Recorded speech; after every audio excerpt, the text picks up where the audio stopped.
So good day everyone. Today I will present my simple React system called Student Directory. So this system allows the user to add student names, um, display list of registered students, delete students from the list, and show the total number of students registered. So as you can see in my output, naatay main container there is a center page. The title is student directory. Under the title, naatay input na field where the user can type the student's name, and besides it, add student. So for example, I'm gonna put a student here, and then add student, and then another again student, and then put it add student. So here's the makita na to itong section nga registered students. So since wala pa tayo gi-add nga so na tayo gi-add nga student diri, so na makita na itong list diri.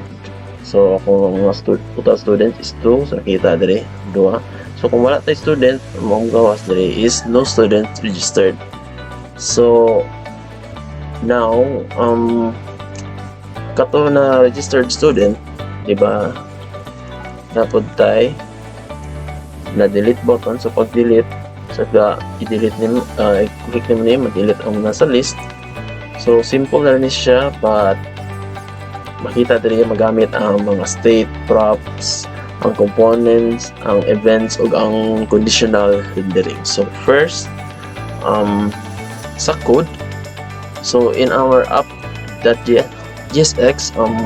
nag-import ta og use state from React. So tapos sa atong function app is natay count students, set student, use state. So sabot ani ang student is the current list of students, and set students atong function na mo-update sa list. So at first empty array pa siya, so meaning wala pa registered students. Next, natay function diri na add student. So const add student, the name, if name.trim, return. So kanina function responsible sa pag-add og new student. So first mo check siya sa input. So input ka empty, so the trim parenthesis, so removes extra spaces. So if the user only type spaces, dili gyapon siya madawat. So for example, di siya madawat. So gamit na code. So if the name is valid, so mo add siya new name. Example, so mo add siya new name kung valid siya. Dayon, so instead replacing the old list, the existing students, add new one at the end. Example, see Joel, and so mo add siya. So const delete index, so mo remove sa two student. So then sa atong return na part diri to the plus name container, so mo na tong main wrapper sa atong system.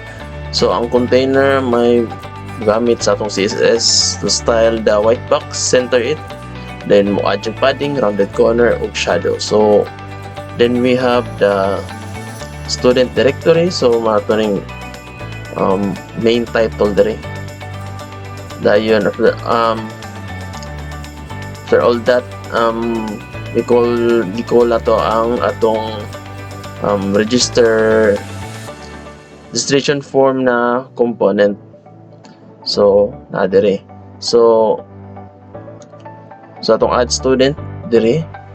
So in simple words, atong form component ang modawat sa input, pero atong app ang component gihapon ang mag-manage sa student list.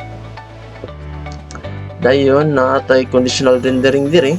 Kaning student blank equals to 0, so means na if the number of student is 0, the system will display no student registered. So total diri na po diri atong total students. So students that length, so mo display sa atong total number of students. Dayon at sa atong components diri sa ato ang rec form. So mao atong registration form diri. So gamit gyud tag use state diri. So atong atong function diri is const name, set name, use state. So mao ni atong mo store sa current value sa atong input field. Tapos atong form na called na handle submit diri. So mao ni mo input type text, placeholder, address name, value name, set name, target value. So mo ni mo balag aning prevent default mo na mo prevent sa page mo refresh. So mo check siya kung input is empty and wala siya mabuhat. So kung valid siya, so what student siya. So dayon natay kuan dire natay on change gamit dire value name on change set name. So atong input is controlled by React. So every time na ang user mo type the name state update. So React always know what the user responds. So atong sa stud list, so mo ni ato ang student list na so natay duha ka props dire. So atong students ug delete students. So function na student list atong function na student list dire. So student.map student index. So kanina function mo look through every student sa list and display each one inside the list.